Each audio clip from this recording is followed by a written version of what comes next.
Si miras el tamaño de tu dedo meñique ahora mismo, podrías estar viendo literalmente el límite exacto de tu capacidad innata para generar riqueza. Que se dice pronto, ¿eh? Ya te digo. O por ejemplo, si tienes rigidez crónica en el cuello, podrías estar ante un bloqueo estructural que te impide aceptar el cambio en tu vida.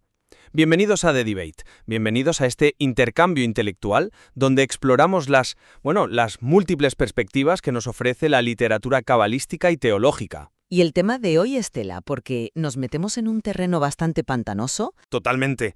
Hoy nos adentramos en la fascinante exposición del maestro Fran García, quien nos plantea algo que, fíjate, desafía toda nuestra concepción de la biología. Es la idea de que el cuerpo humano no es solo una máquina de carne y hueso, sino un mapa anatómico exacto del alma y de las emociones, minuciosamente estructurado según las 10 sefiot del árbol de la vida de la Cábala. Y la pregunta central que nos reúne hoy, y que creo que es fundamental que nos hagamos es, ¿debemos interpretar este texto como un sistema de diagnóstico literal y determinista, donde cada rasgo físico o cada dolencia es el resultado directo de una falla espiritual?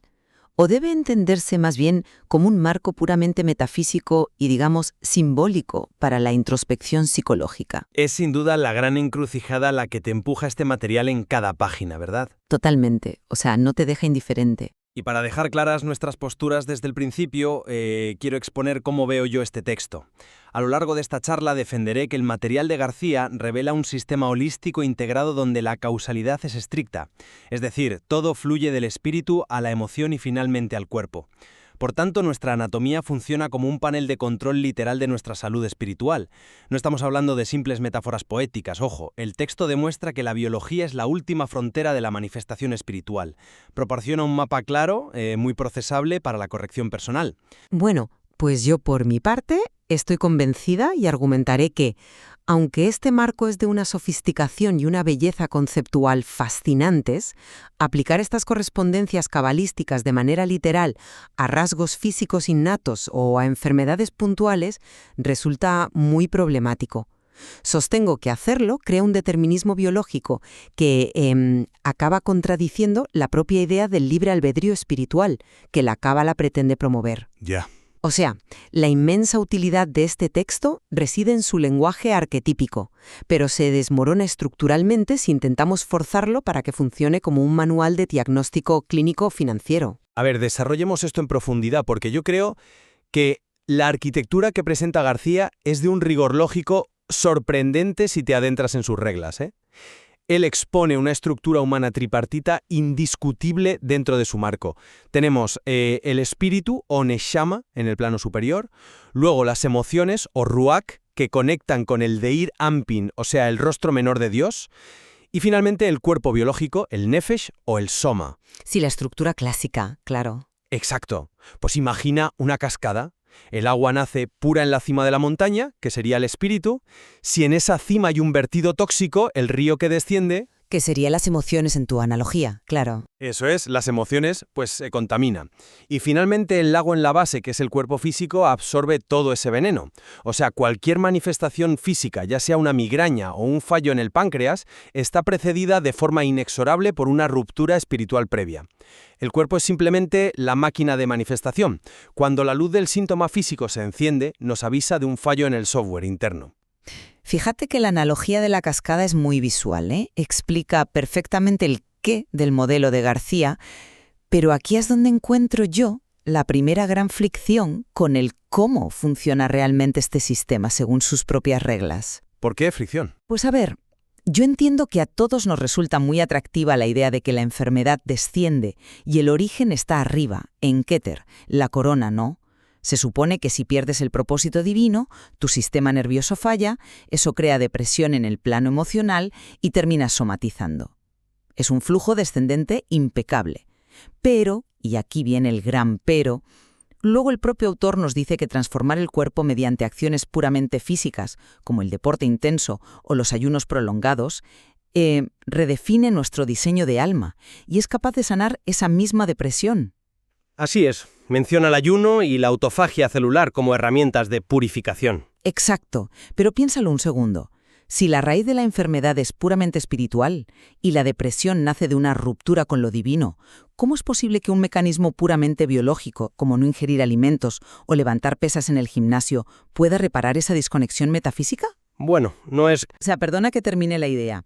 Al admitir que entrar en autofagia libera toxinas y reorganiza el espíritu, el texto nos está diciendo que la acción material gobierna y altera la espiritual, echa por tierra la premisa del modelo estrictamente descendente y sugiere que al final el cuerpo tiene la última palabra sobre el alma. Ya entiendo por dónde vas, pero fíjate, yo no lo veo como una contradicción que eche por tierra el modelo, para nada, sino como el mecanismo que lo hace perfecto. El problema es pensar que ir al gimnasio o ayunar, en el contexto de este texto, son actos puramente mecánicos.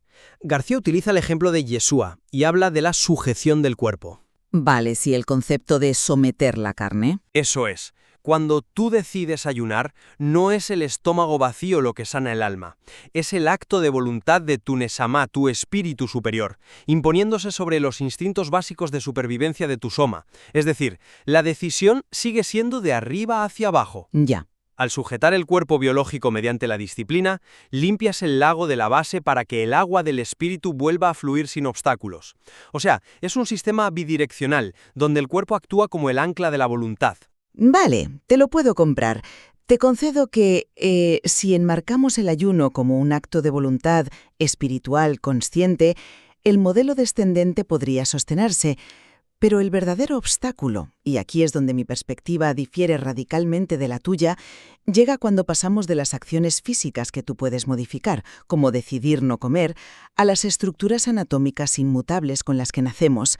Porque sé que quien nos esté escuchando ahora mismo probablemente pensará, bueno, yo puedo controlar mi dieta, pero no puedo controlar la forma de mis pies. Claro, te estás adentrando en el terreno de la morfología innata, que, reconozco que es uno de los puntos más audaces del texto. Audaz y, desde mi punto de vista, insostenible si lo tomamos al pie de la letra, porque aquí pasamos de la somatización adquirida, de algo que te pasa por un trauma, al determinismo anatómico puro y duro. García afirma, por ejemplo, que un dedo anular largo denota una fuerte energía sexual y creadora de nacimiento, o que unas pestañas débiles indican vulnerabilidad emocional extrema. Sí. Hablabas en tu introducción de la rigidez del cuello. Él dice que si naces con una estructura cervical rígida, tienes una incapacidad natural para el cambio. El cuello es el puente entre Keter, que es la cabeza, el intelecto, y el torso, que es la emoción y la acción. Si ese puente es estrecho, el intelecto no baja. Y luego el caso más flagrante, que lo mencionaste al principio, el meñique corto asociado a Malhut, el reino de la manifestación que se traduce literalmente en dificultades financieras. Exactamente, esa es la correspondencia. Pues te planteo esto. Si un individuo nace genéticamente con un meñique corto, ¿acaso su alma fue diseñada biológicamente para el fracaso económico antes siquiera de tener uso de razón? ¿Dónde queda el libre albedrío si tu destino financiero está dictado por tu estructura ósea? Entiendo perfectamente que esa interpretación pueda generar rechazo. Suena duro. Pero creo que asume que una dificultad equivale a una condena. Y el autor es muy cuidadoso al refutar esto. Hay que entender cómo funciona el concepto de tikkun, o corrección del alma, en la Cábala.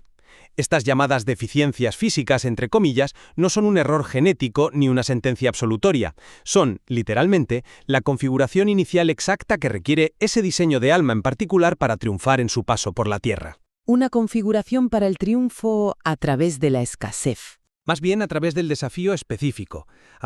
Si naces con un meñique corto, no estás condenado a ser pobre, ¿vale? Lo que el texto te está diciendo es que tu alma ha elegido, o ha sido diseñada, para enfrentarse de manera específica al reto de la manifestación material en Malyut. El cuerpo físico es el mapa que te entregan al nacer. Sabiendo que tienes esa tendencia innata a la dispersión económica, puedes trabajar de forma proactiva. Serás mucho más consciente de tus inversiones, buscarás socios que complementen esa carencia. Ya, compensar la debilidad estructural. Eso es. El libre albedrío, bajo este paradigma, no consiste en poder elegir el mapa anatómico con el que naces. El libre albedrío reside en cómo navegas ese mapa una vez que lo decodificas. Te da agencia, no te la quita. Me parece una forma muy elegante de suavizar el impacto del determinismo. De verdad te lo digo. Y te reconozco que la idea del cuerpo como un mapa para el tikkun es muy poética. Pero el problema viene cuando empezamos a aplicar este mapa sefirótico a cosas tan tangibles como la simetría lateral del cuerpo. Ahí, la realidad empírica choca de frente con el dogma. ¿Te refieres a la división entre derecha e izquierda? Exactamente. Analicemos el cómo de esta arquitectura, que es donde falla. El texto divide el cuerpo de forma tajante. El lado derecho es Gesed, que representa la misericordia, la expansión, la capacidad de dar.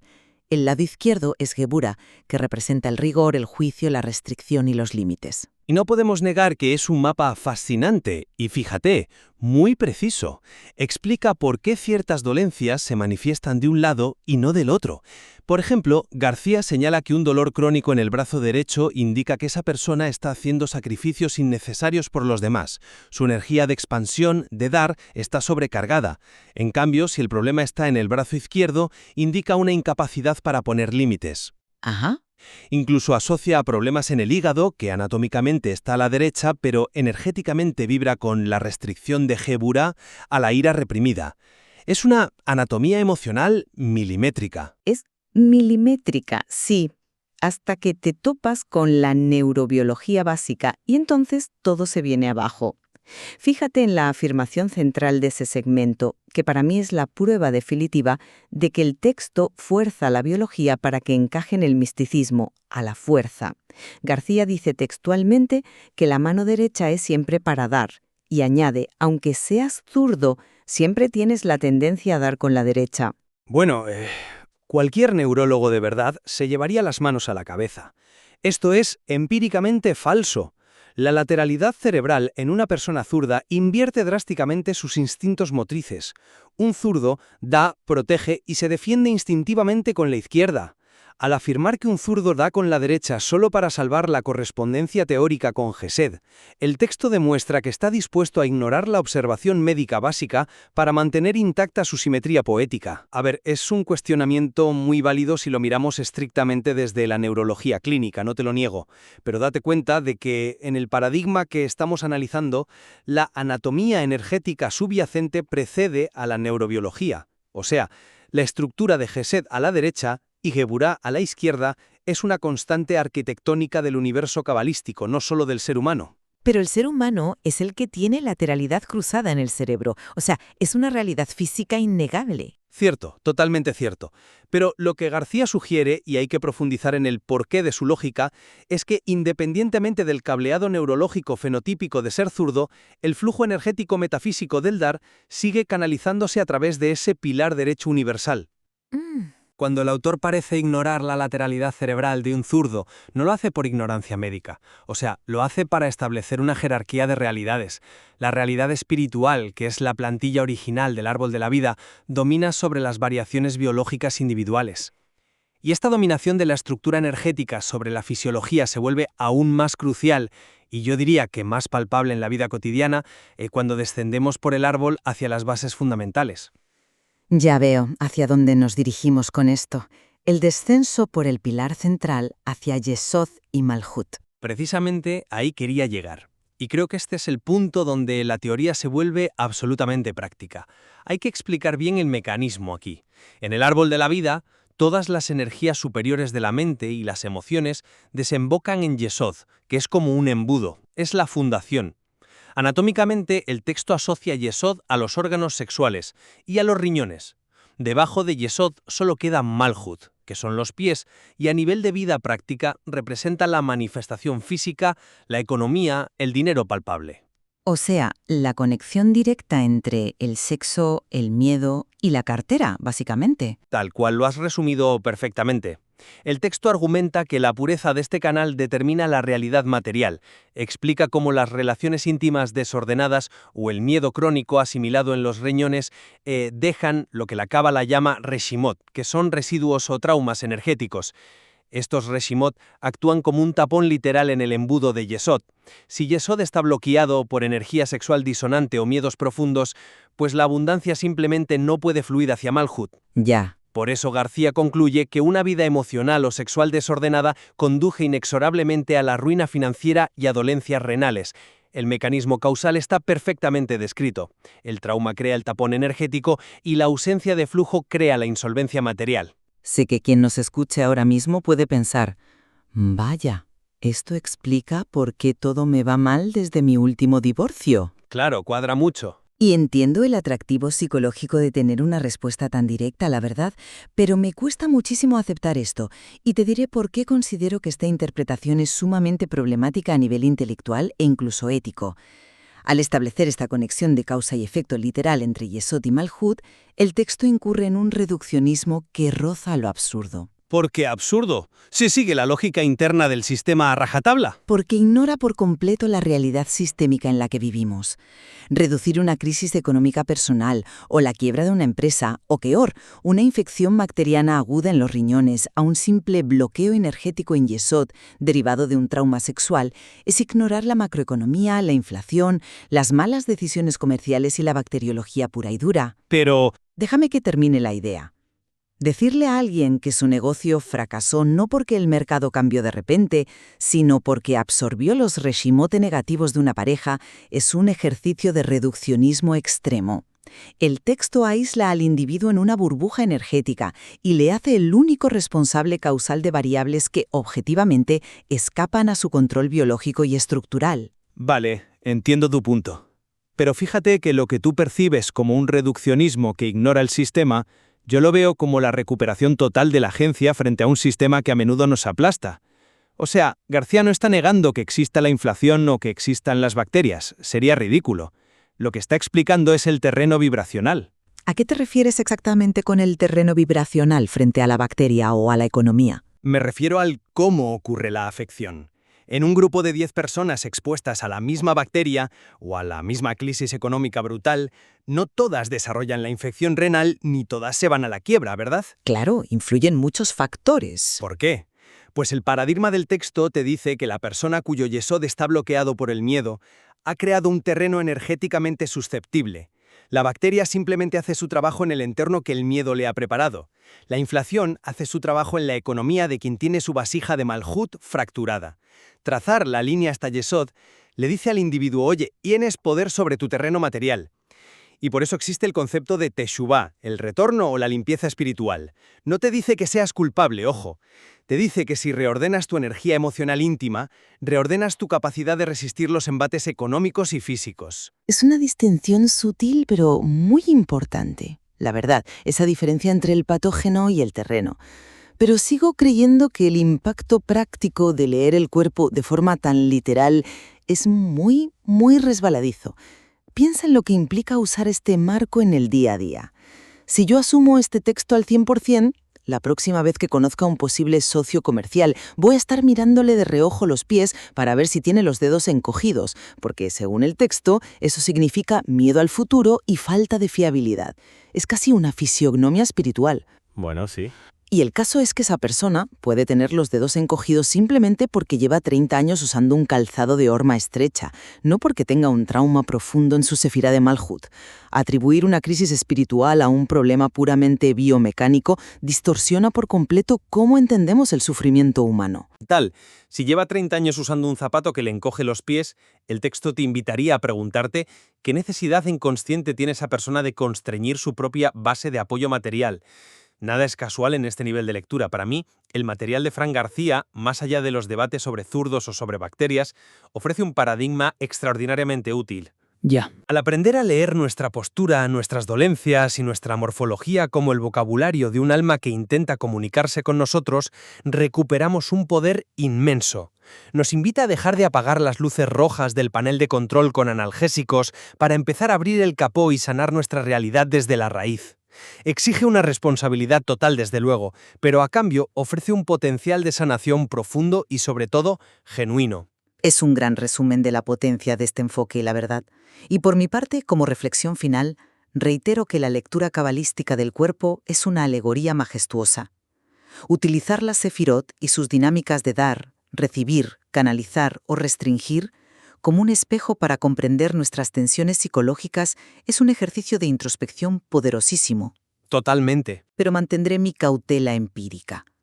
Leer estas correspondencias como un manual de biología inamovible o como un predictor literal de éxito financiero cruza la línea hacia un determinismo que le resta valor al verdadero libre albedrío. Hay que saber separar el mapa simbólico del territorio físico real. Queda claro que este choque entre la metafísica cabalística y nuestra realidad psicosomática es un terreno lleno de matices, ¿verdad? Nos obliga a plantearnos hasta qué punto nuestras creencias más profundas y nuestras emociones reprimidas están literalmente esculpiendo la materia de la que estamos hechos y la realidad material que habitamos.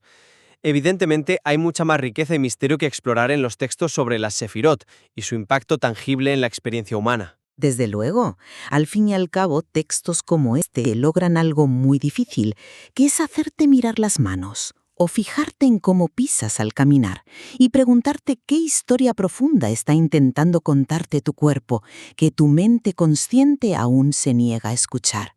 Una invitación maravillosa a seguir descifrando nuestro propio mapa anatómico.